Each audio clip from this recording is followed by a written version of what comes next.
And welcome back to Resource, Real Talk about Louisville real estate, I should say. Man, it's been a while. I'm your host, Jay Pitts. Been on a COVID hiatus, unfortunately. I think everybody's kind of experienced some of that. But you know what? We come back strong. We come back better than ever. I have an impeccable guest with us today, Mr. Nick Wright, owner of Right Choice Home Inspections. BreatheWright Air Quality Systems is his new company. We'll talk a little bit more about that in a minute. But before we get to Nick, I just kind of want to say thank you. You know, I couldn't possibly imagine the amount of messages that, you know, when we decided to take a little break from recording episodes throughout kind of the COVID hiatus, if you will, you know, a lot of you reached out to me. I got lots of text messages. When are you coming out with new episodes? Really, it just didn't feel quite as relevant, you know, with a lot of the things going on in the world. Certainly felt like, you know, my people here in-house within RE/MAX Premier Properties and JT Pitts and Associates needed me, you know, to be there for them. And so we focused on creating content for them, doing trainings, helping them get through, you know, what has been a very interesting 2020. So, but I'm super excited to get back to the podcast. We're going to, you know, we've got some interesting ideas on how to bring you new and fresh content, some new production, some different things so stay tuned for that. But, you know, in the midst of 2020, what we've also found is that transactions, though there's a lot of them out there, they are still incredibly difficult to come by. And it's really important, probably most important, that you hold on to the ones that you find, you know, whether that be listings, which are at a crazy premium right now, or if it's a buy-side transaction that you fought through a multiple offer situation, beat out 5 other offers to get a good property under contract for your clients, that doesn't necessarily guarantee success then either. So what, you know, a conversation that Nick and I had offline was, you know, we're seeing a lot of contracts release, whether you know, it's just overall level of kind of contentious buyers and sellers. You know, a lot of times they're citing the home inspection, right? So I had this idea to conduct a training, which we did. Nick was gracious enough to donate some of his time last week to conduct a training for our agents on how to go about holding together some of those transactions, right? How to get through a home inspection, what we can do to remain proactive throughout the process, right? Whether it be representing a buyer and identifying issues during the showing, or identifying issues with the potential listing at the time you first consult with the seller. So Nick came up with a list. That's what is gonna be the basis for today's episode. I'll share the screen here in a moment for those of you watching on YouTube or in our private Facebook group, so that you can see visually kind of some of the issues, because he's been so gracious to provide some context and some photographs that would you know, lend themselves to explaining these particular issues. But what we were looking for is 10 items or 10 things that you can address, that you can identify, that you can, you know, foresee, if you will, to kind of help you give the seller or the buyer context that these things will need to be addressed or will ultimately become a point of contention. So I guess without further ado, Nick, you want to tell our audience a little bit more about you and your business, and then we'll get into your list. Sure. Appreciate you having me on today, Jay. Love your podcast. Love everything that you're doing with all this, and appreciate you giving me the opportunity to be on here today. I am Nick Wright. I'm the owner of Right Choice Home Inspection and BreatheWright Air Quality Services. My home inspection business, we have been in business for 5 years this month. So we're super happy and excited about that. I've done probably close to 6,000 inspections in the 5 years. So we are rocking and rolling. I've got a great team of inspectors behind me, working hard every day. We've got 7 inspectors currently full time. Great admin on staff, great customer care, client care coordinator, et cetera. We take pride in our professionalism and show the clients that, show the realtors that we want to be a good extension of you and your service and a good representation of you guys. Our new gig that we got going on, I decided to start my own radon and air quality services company. That is called BreatheWright. It's a little twist on our name as well, like Right Choice. So we are currently offering radon testing almost licensed for radon mitigation. We will be rolling that out soon. We also do mold testing, air quality testing, lead-based paint testing, and water quality testing as well. Nice. And those are obviously, I think, parts of the transaction, some more prevalent than others. Radon obviously is an issue that if you've done any, volume of transaction in the Louisville area, that it's quite prevalent. I've heard even that radon, that this is a market where radon is most prevalent, around the country by comparison to other markets. Maybe not the most, but one of the more preeminent ones. So that's definitely something. The other tests maybe a little fewer and farther between, but that just means that most agents don't have a resource. The reason behind doing all of it under one roof is we want to be able to be a one-stop shop for you and your clients. Most of the time, if you want something done, a couple different things, you're going to have to call 2-3 different people and stuff. We just want to be a one-stop shop for everything, make it all easy and smooth transaction for you. Yeah, absolutely. And so if you don't know somebody that does mold testing, if you don't know someone that does air quality testing, now you do. So that's another thing we strive to do here on the podcast is deliver to you great resources, as obvious. It's obvious by the title of the podcast itself, but great resources so that you know where to turn as a real estate agent in this market when you have issues that you need to solve. Okay, so Nick, let's get into it, man.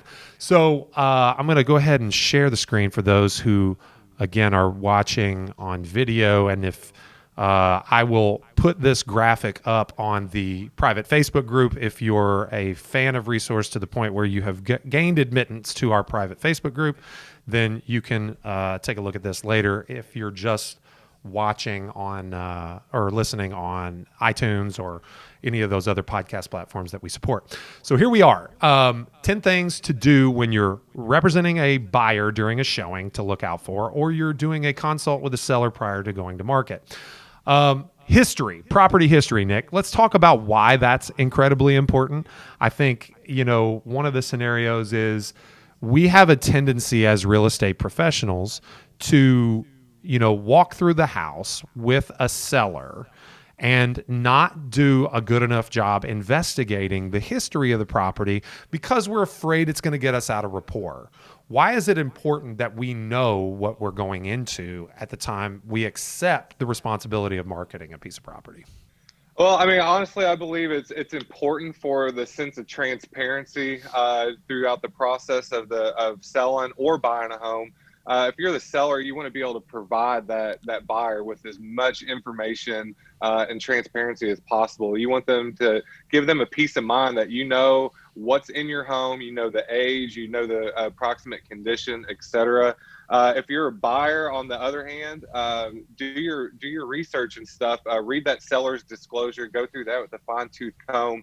You want to know what you're getting into. We run into it on a daily basis in the inspection business, where we show up to a property. We are provided the seller's disclosure, and the seller and their agent didn't take the time to do any research, and we literally see age of roof, don't know, age of furnace, don't know, age of air conditioner, don't know. And then your buyer, they're going into this process thinking that everything's going to be up to par, and we get there and tell them that they've got a 35-year-old furnace, their roof's nearing the end of its age, and nobody had any clue because nobody did the research before getting into it.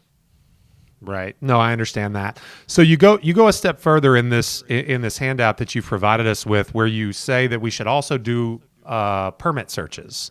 Why is that important? Louisville Metro requires permits for all major mechanicals. So your water heaters, your furnaces, your air conditioners, electric panels, any additions or construction projects being performed on that property, you have to pull a permit in Jefferson County. You can look for those permit stickers on any of the electric panels, furnaces, stuff. You'll see a green tag that said this is certified, completed by the Jefferson County. You have to pull those and make sure it's done by professionals, licensed, qualified contractors, and room addition, for example. You got to pull a permit because that addition is going to be set for certain standards, certain living conditions, and you got to follow what the permit is applied for, basically. So. Sure. Okay, so moving on to number 2, grading issues, grounds, water standing, that kind of thing. Why is that important? That is important. Grading and drainage issues are probably one of the number one issues in like damages for a home, deterioration in a home. You can see in the picture here that Jay's got pulled up. That's a picture of a downspout draining directly next to the foundation of the home. You can see the ponding water. It's caused rot on some of that wood siding, wood trim. You've also got all that water standing directly next to your foundation. Concrete is always going to crack. It's not necessarily a bad thing if you see a crack in your foundation, but water will find its way in one of those cracks if you've got standing water near your home. So keep all that water kicked away from the home, extend your downspouts, make sure everything's graded properly, and it'll work wonders for your home. I've often heard that water is the enemy number one as it pertains to, a house. Now, obviously, we invite water into our house via plumbing, supply lines of plumbing, right?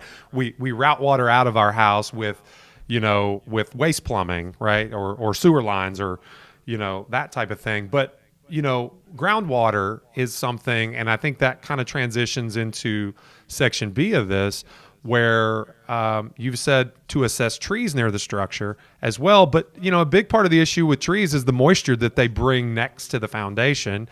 I don't know that really requires any further explanation, Nick, but it does transition nicely into item number 3, which is cracks in your exterior or in your foundation, which, in a lot of cases could be caused by excess moisture. Why is it important for us and the agents watching this or listening to this podcast to pay very special attention to cracks in the foundation?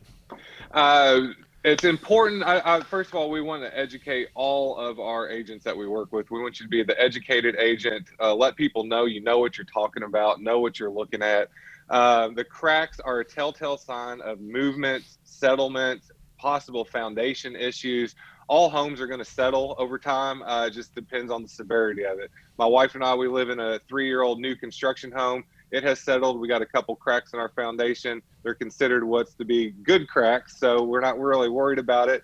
But all cracks are going to form and stuff. You just need to be able to identify the severity of them, have a little education to know where to look for those, and the extent of how bad they actually are. Right. No, I get it. Okay, so this can manifest a lot of different ways. In this particular example that you have here, Nick, we see a lot of examples, and we're going to spend a minute or two here. We don't want to keep you guys, as always, we try to keep our episodes around 30 minutes, so we don't want to monopolize a ton of your time. But I think it's important to spend a few moments talking about this, because this picture, to me, and I said so the other day in the training with our agents, and I think we got a lot of value out of it, there's a lot of examples of potential issues with this one picture, which is, I'm sure, why you chose it. I see, as a layperson, right, with a little bit of experience, I see several different things. So I'm gonna vocalize those, and you give me your reaction to them, and tell me what else I may be missing. So I see a crack at the opening in an exterior wall, okay, which is in this case a window ledge, right? Which, if you don't know, there's an extra amount of weight supported above these, because you have steel lintels that carry the load that the bricks would typically carry if the window were not there. So I see the crack coming off that ledge there. Okay, I wish I could show my mouse on the screen, but that's not. I don't think we have that capability. Can you see my cursor? Oh, lovely. Okay, so that's this crack right here that I'm talking about. Okay. It extends down through a mortar joint, which is pretty typical, right, in my estimation. And then it stair steps down until this point where it cuts through a brick, which is a whole nother level of issue. And then I also see quite a bit of separation.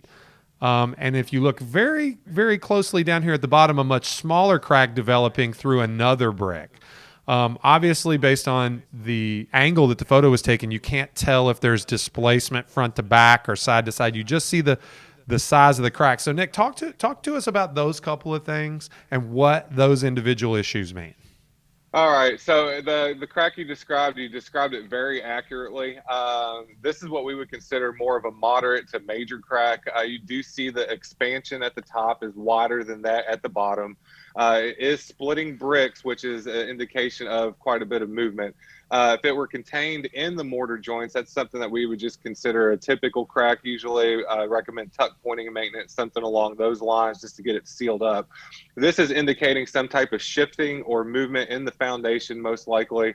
It could just be in the brick veneer as well, but most likely this window is near like the corner of a home. Maybe that corner settled a little bit. And if you were to probably zoom out on that picture, if we had that capability, you may very well see a foundation crack directly below that, where that foundation is cracked and that corner is probably dropped just a couple inches or so. Sure. So the splitting the bricks, okay, in the middle that you see right here is indication that there's some substantial settling, and then also the separation, the amount of separation. Typically, by definition, I've heard it said, Nick, tell me if you agree, that if you can stick your finger inside the crack, that's too big. Yeah, usually, I mean, our rule of thumb, usually 1/4 inch or wider. I mean, if you basically want the size of, if it were to crack, to be maintained to the same width of the mortar joints. When you start seeing it getting wider than that, you know there's definitely some movement. Is it literally a rule of thumb? Like if you can stick your thumb inside of it, then it's too wide? Okay, sorry. That's something that's also, for our longtime listeners, bad humor is inherent to this podcast as well. Anyway, no, I think that's great.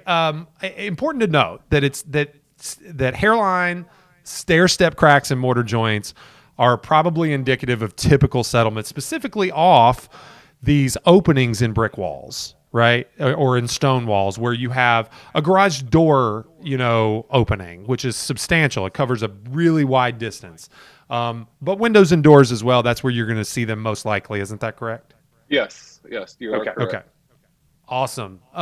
Moving on. So we've got some different kind of settlement, not necessarily in exterior veneer or the exterior, building materials of the home, but in this case, a patio.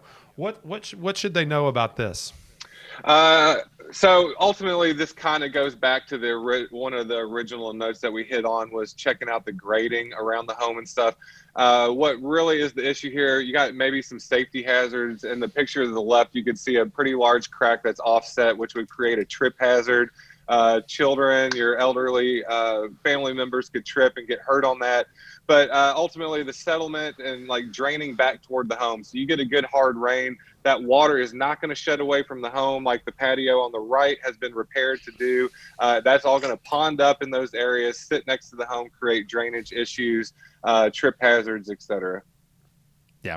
Well, and I think, it's important to kind of lay out, in audio form for those that don't have the opportunity to watch this. Basically, if you've been in real estate, or if you've just been around homes, if you just owned a home for a period of time, you know that, concrete cracks over time.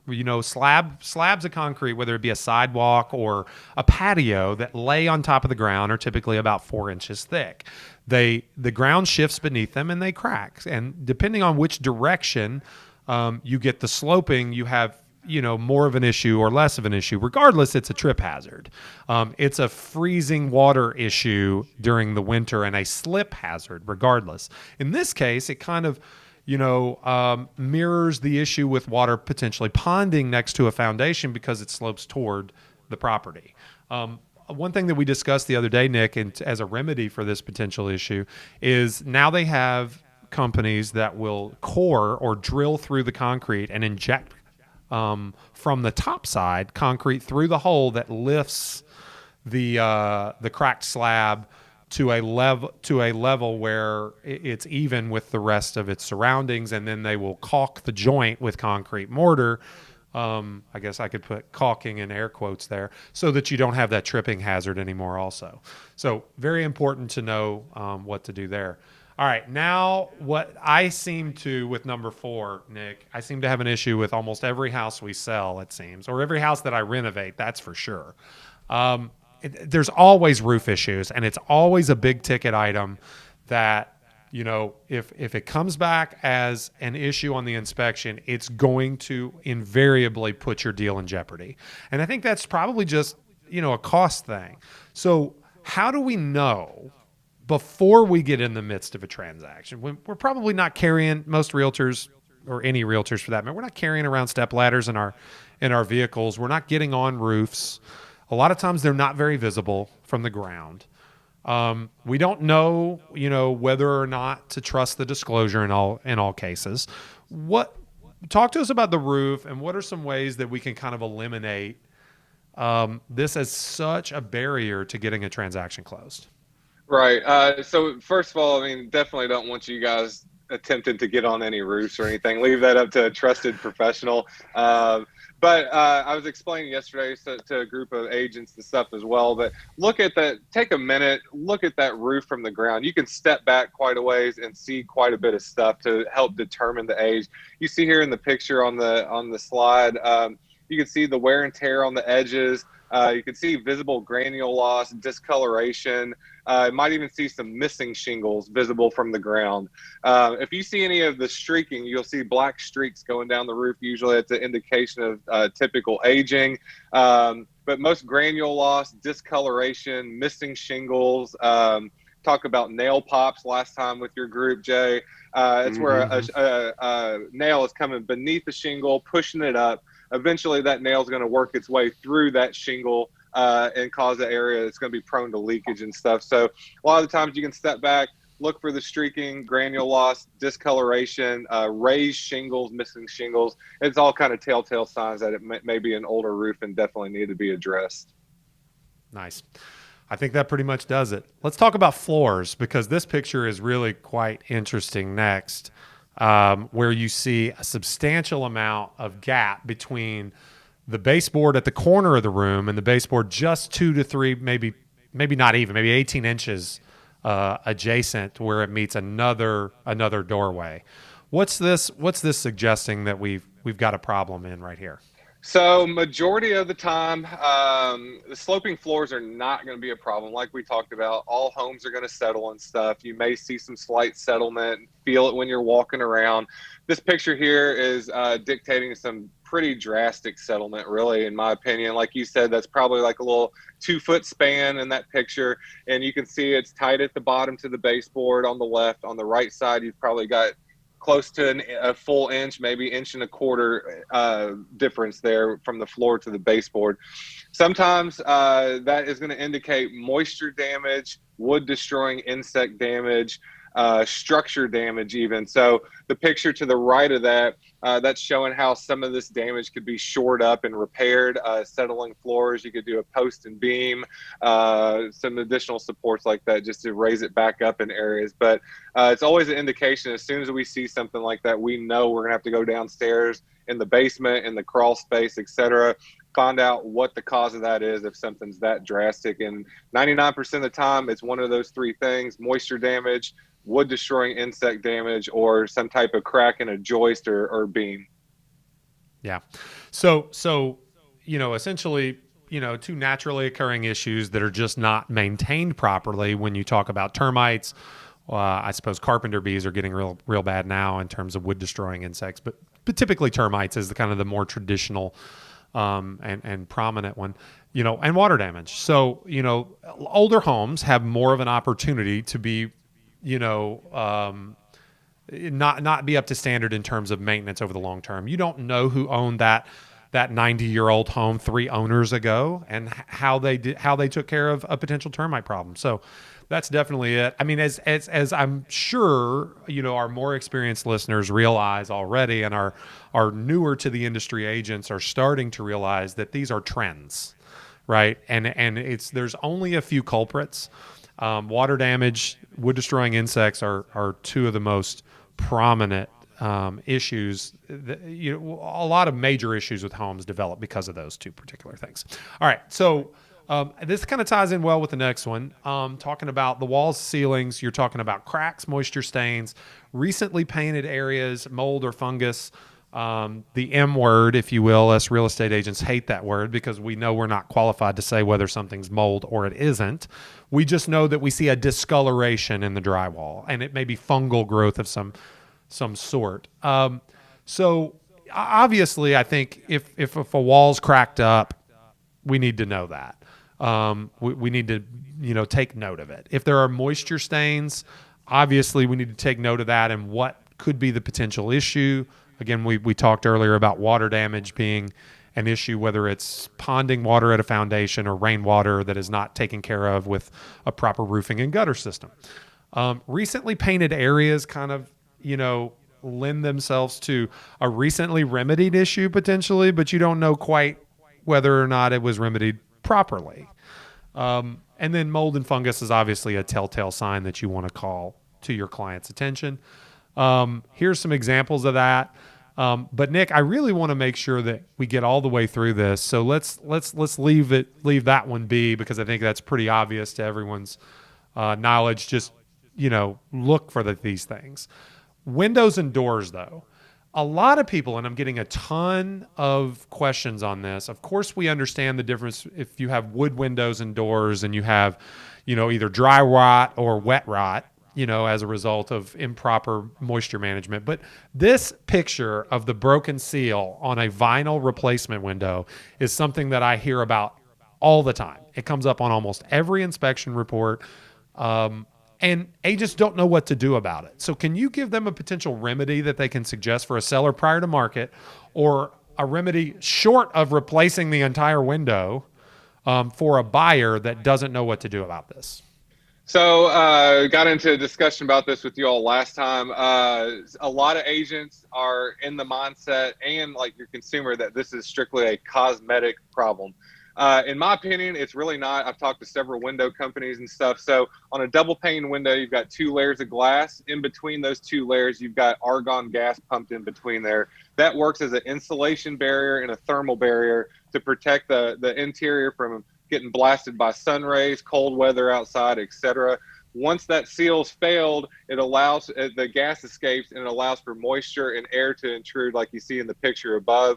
And then that thermal seal is basically broken. So those sun rays are got direct line into your home and stuff. So it's more than just a cosmetic thing. There are some companies locally that can reseal those windows.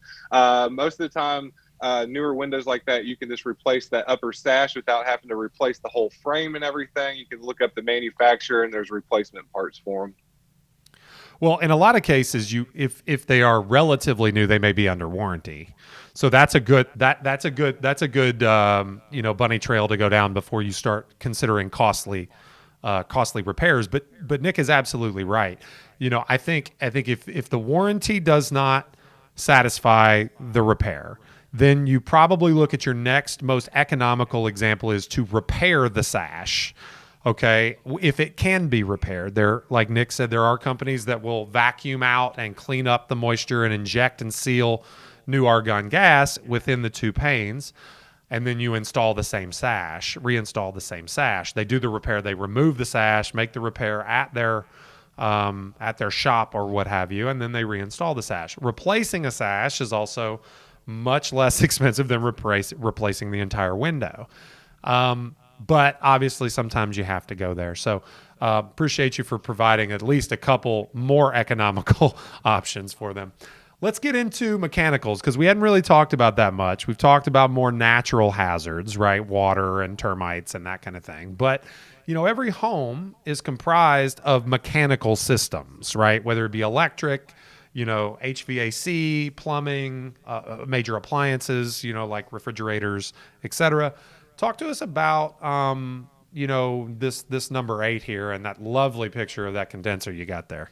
Like I said before, most people that own a home, unless you've lived there the entire duration, or you've had these things installed yourself and have the documentation, the date, time, contractor that put it in, they're not going to necessarily know the exact age and stuff. Reason this fell onto the list, these are your major mechanicals that help your home operate and function, keep it cool, keep it warm, give you hot water, etc.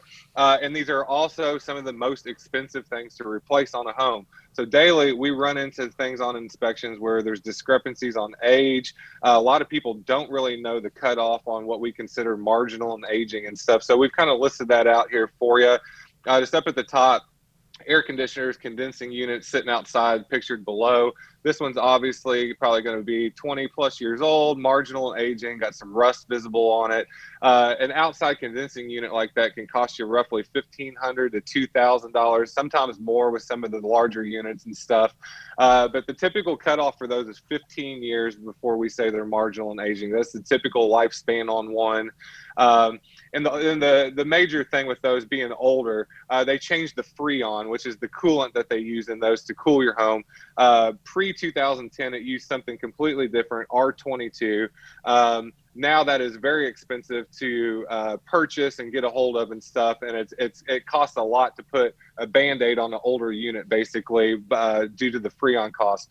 Past 2010, they've converted it all to R410A, which is a more eco-friendly Puron coolant. Yeah. So Freon and Puron are like Kleenex, like the brand name, right? Like it's not it's not the tissue term, like, the tissue. Either works, right? Just one is more eco-friendly than the other. Those are brand names.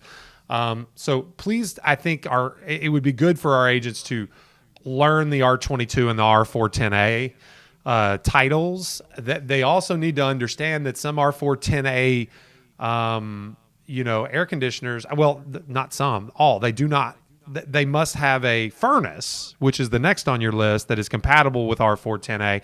So if you have, a relatively new furnace that is on R22 and the AC unit goes out, you're stuck buying R22, which is not very available, or replacing the entire system. So you could be looking at upwards of $9,000 to replace an entire system versus the $1,500 to $2,000 for just an AC. What else do you have to add to that, Nick? You hit that right on the head, Jay. Replacing the components and stuff with trying to put a Band-Aid on the older AC unit and stuff to make it compatible with the new one could get very costly. They're so close in age when we consider them marginal and aging. I always recommend trying to replace both at the same time, if at all possible, if it's financially feasible for you, just to keep them running together, using the same technology and equipment and stuff like that. Yeah. And just a reminder to our listeners here, okay, this isn't conclusive, right? This list was designed to be identifiable to you. An inspector, and this under no circumstance is a substitute for hiring an inspector, and we even had a lengthy discussion the other day with our agents in-house about hiring preemptive inspections and the reasons for doing that pre-listing. So we won't go down that bunny trail, but just remember, we're not expecting you to be an AC, furnace, or water heater expert here. We're not expecting you to be able to identify a cracked heat exchanger, right? That is in the internal guts of these one of these machines. We're just trying to help you understand that if there is a serial number and a date manufactured on the side of the AC unit that is beyond 15 years, 2005 in this case, earlier than 2005. Now, it doesn't necessarily mean that it was installed in 2005, so you can go to the permits on the system that would give you another indication of installation, or you can go to the seller's records and you can make requests. But the truth is, it's just a tip. It's like, okay, this might be aged. It might be something we need to budget for, and you can factor that in when you're pricing or when you're setting expectations with your seller or expectations with what you might have to address after inspection with a buyer. So you don't have to be an expert on any of that by any means. Like, the picture is just a clear indication. If you're out looking at a home, if you see something like that, that's probably marginal and aging, could come up on the inspection report, may need replaced. And I don't know what water heaters you're doing, but I've never seen a 3000. This must be like Insta Hot, like 100% efficient, like coming straight out of the Jetsons. But no, 1,000 sounds about right. I don't know about 3,000 though, Nick. What for your typical electric or gas-fired water heater, that's going to fall into that $1,000 range. We got a lot of new technology. So the instant hot water heaters, for instance, some of those are going to cost you more to install than just your typical standard tank standing down in your basement. What Nick had in mind with the $3,000 water heater is if you hired someone full time to sit out back with a bonfire and heat your water for you throughout the day. No, I'm just messing, obviously. Okay, manual water heater. Okay, So Nick, we're beyond our typical 30 minutes, but this is really important, and I'm going to fast forward past the outdated fuse box. We will just simply say that they are functional but not advisable. Probably in most cases, they're very hard to get parts for, and you should consider updating if you find a home that has these circular fuses versus breakers. It's something that you should highly consider budgeting or replacing prior to going to market, or at least have your buyer client, if you're on the buy side, consider budgeting or considering in their offer price a budgeted amount for replacement. But let's get into Zinsco and Federal Pacific Stab Lock. These are, issues that come up regularly on inspections. They're very prevalent, at least Federal Pacific. I've not seen too many Zinscos, but Federal Pacific panels are specifically the Stab Lock model is very prevalent in Louisville. You'll hear anything from replace it, it's going to burn down tomorrow. You'll hear it's not insurable. You'll hear we can't get breakers for it. You'll hear, well, it's worked for 40 years and it hadn't burned down yet.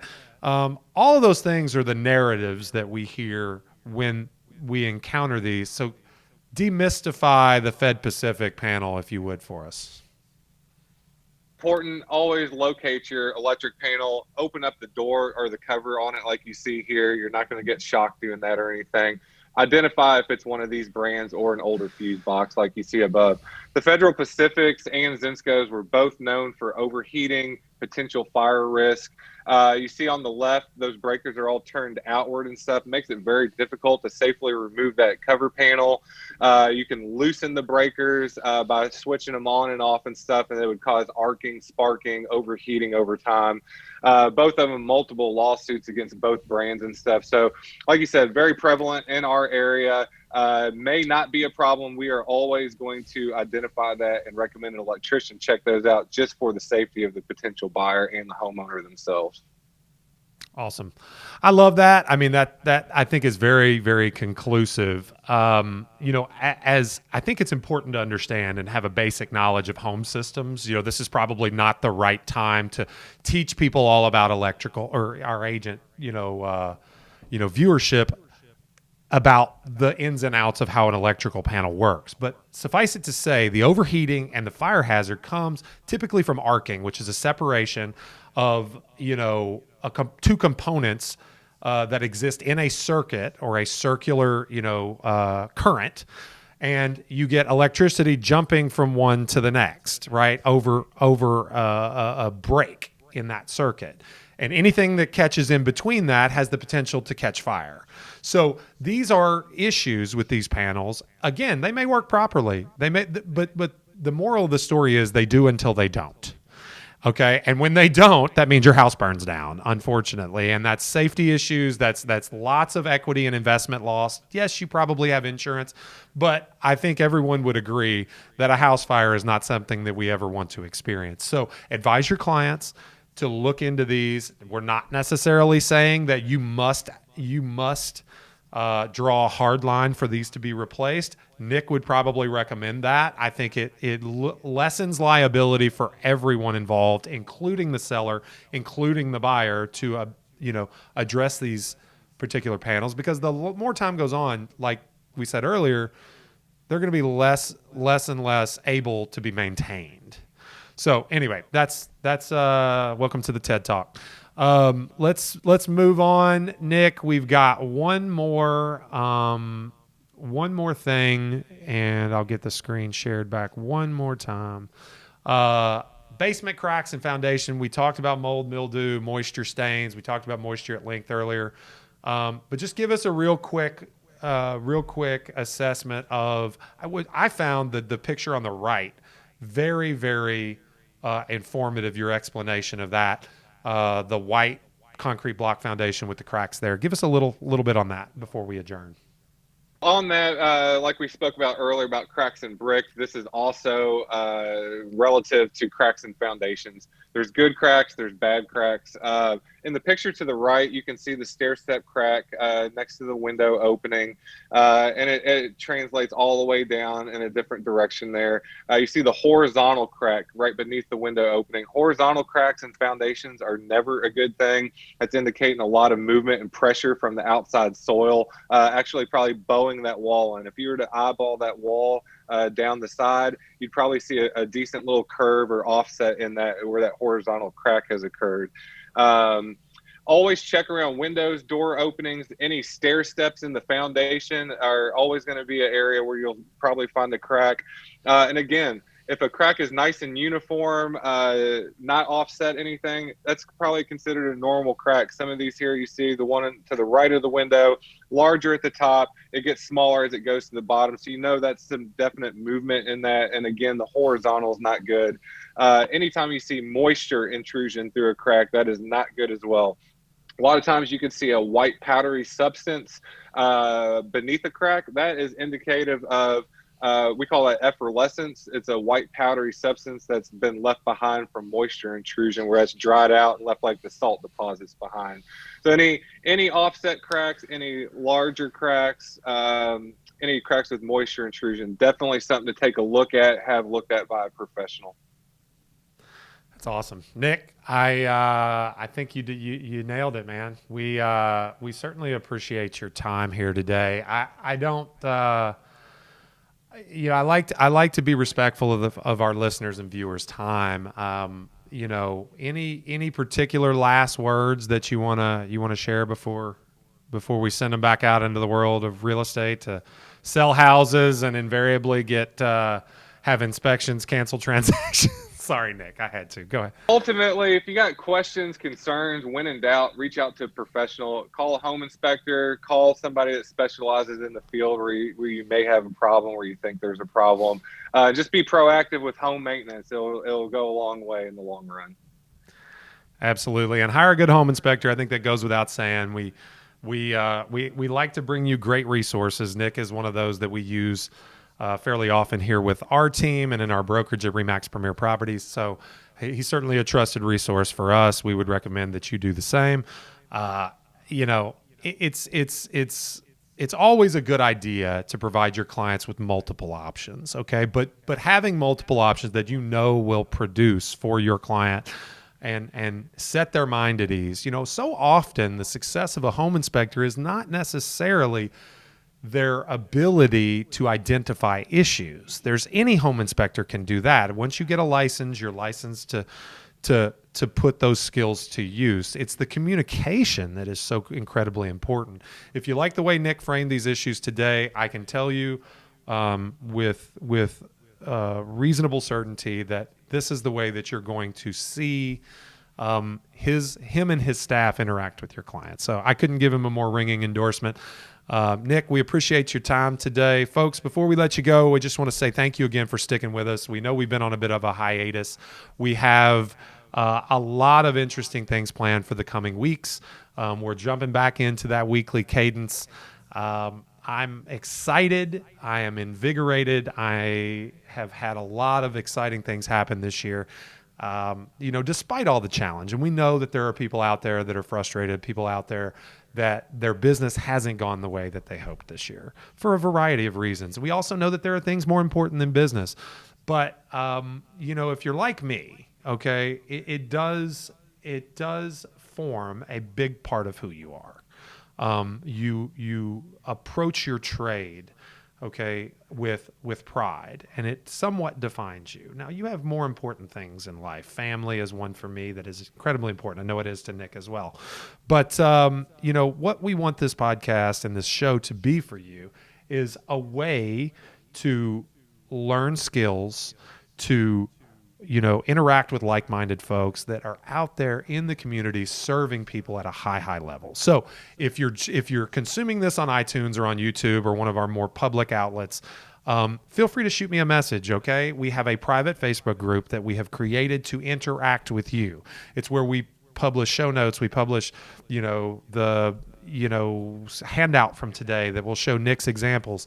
Lots of sharing goes on there that doesn't happen publicly. Of course, we appreciate you if you're just listening to us on iTunes. And as always, we appreciate any reviews, subscriptions, 5 stars, of course, with the shameless plug. It helps us do what we do. It helps give us the feedback that we need to be able to deliver for you on an ongoing basis. So once again, for Nick Wright, Right Choice Home Inspections, and BreatheWright with a W, Air Quality Services, I'm Jay Pitts, your host of Resource Real Talk about Louisville Real Estate, broker owner at RE/MAX Premier Properties. Thanks, and we'll see you next week.